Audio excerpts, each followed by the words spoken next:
Now, here's why I'm excited to talk to you, Dave, because, I've seen The Big Short, I've seen Wall Street, I've seen all these other, stock related movies. And I always pretend when I'm watching these shows with my girlfriend that when they talk about preferred shares and common shares and voting rights and this and that I know what I'm talking about. I half know what I'm talking about, which is why I'm glad you're here to kind of explain it out to us, as you are the managing director, the portfolio manager, and the chief investment officer for Innovative Portfolios. Dave, if you could explain it to me like I'm five, what is it that your company does? Okay, thank you. So, we have a couple of ETFs that we manage. We do some other portfolios as well, but a couple of ETFs and that are very focused in kind of narrow niches, I guess you might say. In your intro, you had talked about uncertainty, economic uncertainty, and I think that's a real thing right now. And to me, there's really a preferred share is nothing more than it's like a bond in a stock's clothing, which I'll talk more about in a second. But I think there's two big themes going into next year. One is the higher for longer interest rates that Chairman Powell has been talking about, and I don't know why people doubt him. He's been saying it for a long time. And the economic uncertainty, and now we're entering into a year of political uncertainty as well. So as far as the higher for longer goes, I mean, income generating investments, whether that's bonds or preferreds or dividend paying stocks or REITs or utilities, whatever, they had a terrible 2022.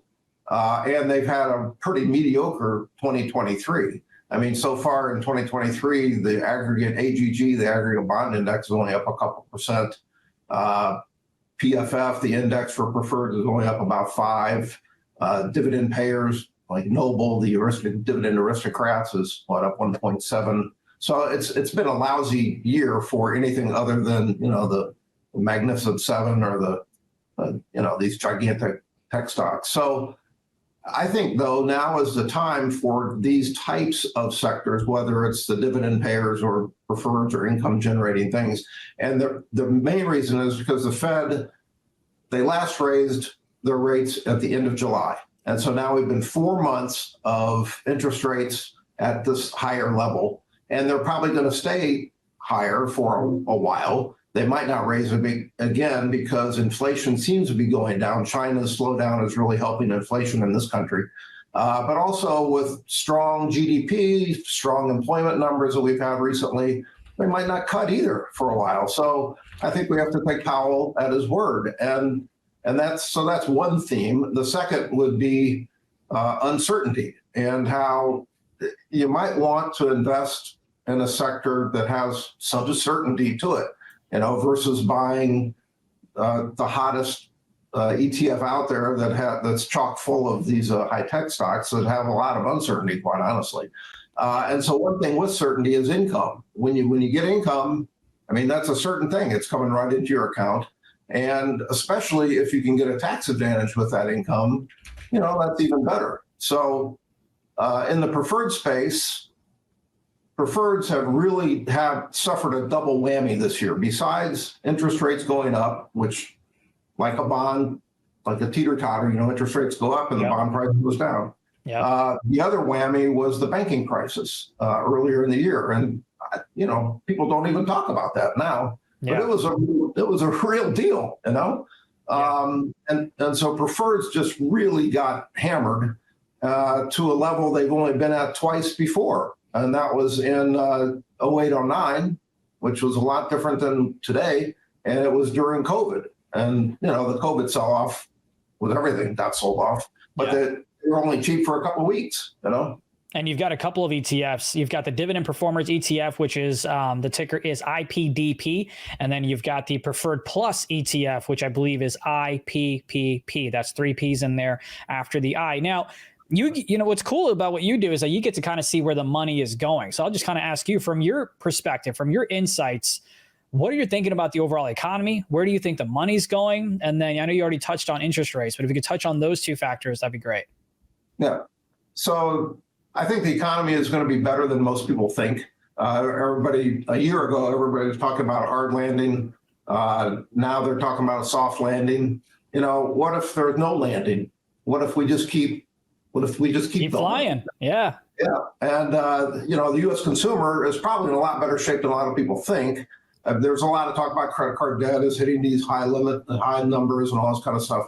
But baby boomers have a gigantic, they have most of the savings out there is in the baby boomer space. And they are now, I'm a baby boomer. I'm 67 years old. I'm right at the peak kind of the baby boomer bubble, you know.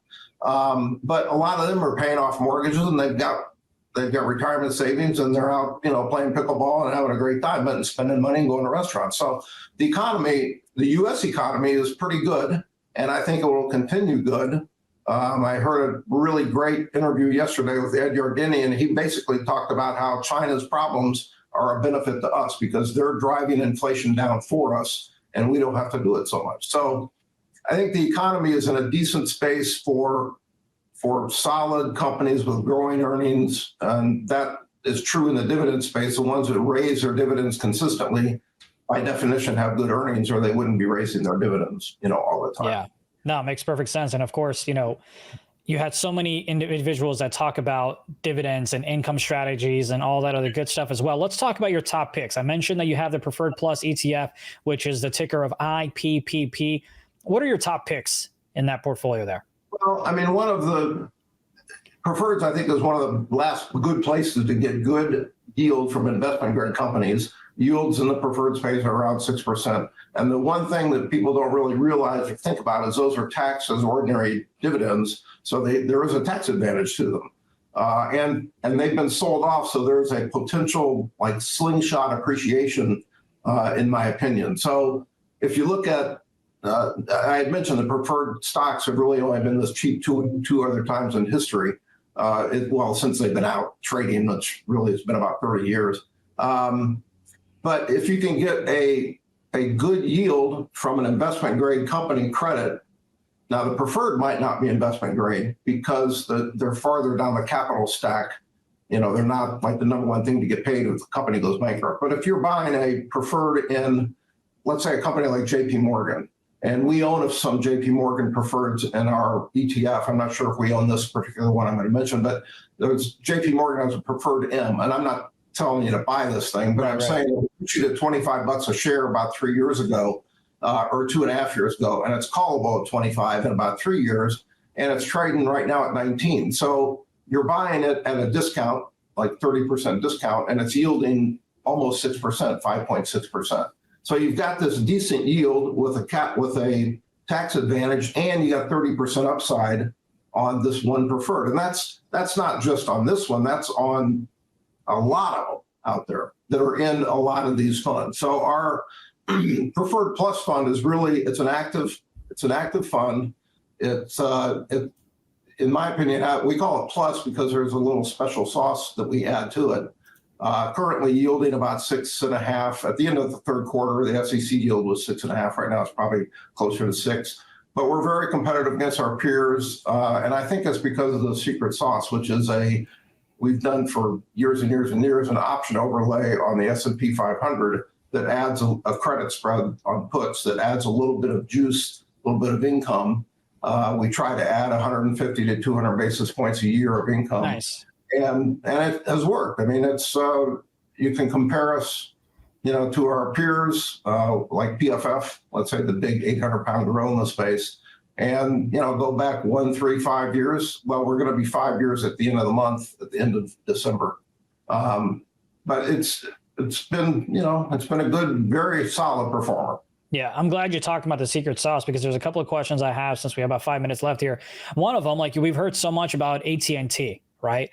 Ticker T. Now I'm looking at the stock price, which is at currently about 16.15, which is the same exact price that it was out in 2003.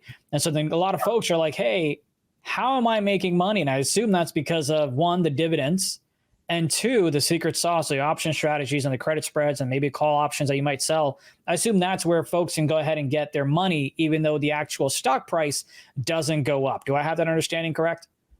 Yeah, we don't own the AT&T. Right. Sorry, that was an example. Thank you. Yeah. We own the AT&T preferred.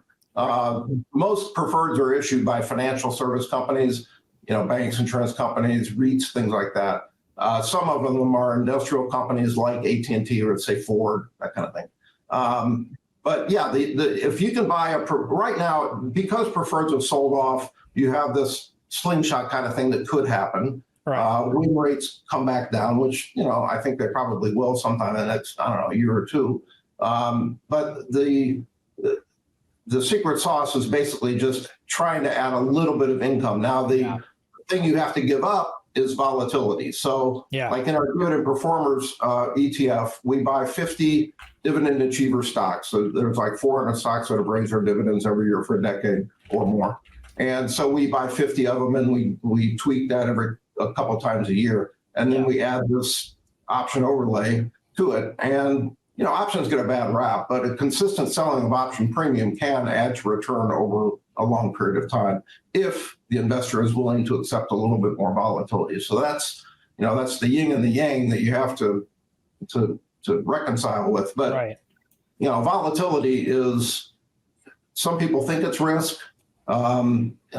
This week Charlie Munger just passed away, and he was, the guy was a genius, but he basically said volatility is not risk, but risk to us, meaning he and Warren Buffett, risk is the risk of permanent loss of capital, number one. And the second risk is the risk of inadequate return.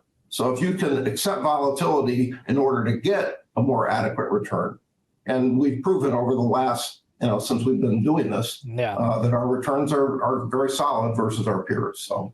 Yeah, I mean, volatility, and as a trader myself, I love it. I like the volatility, but of course, if I was swinging rather than day trading, or if you have, an investment in ETFs, I know folks that invested in different type of ETFs that weren't happy during COVID, but now they're doing just fine.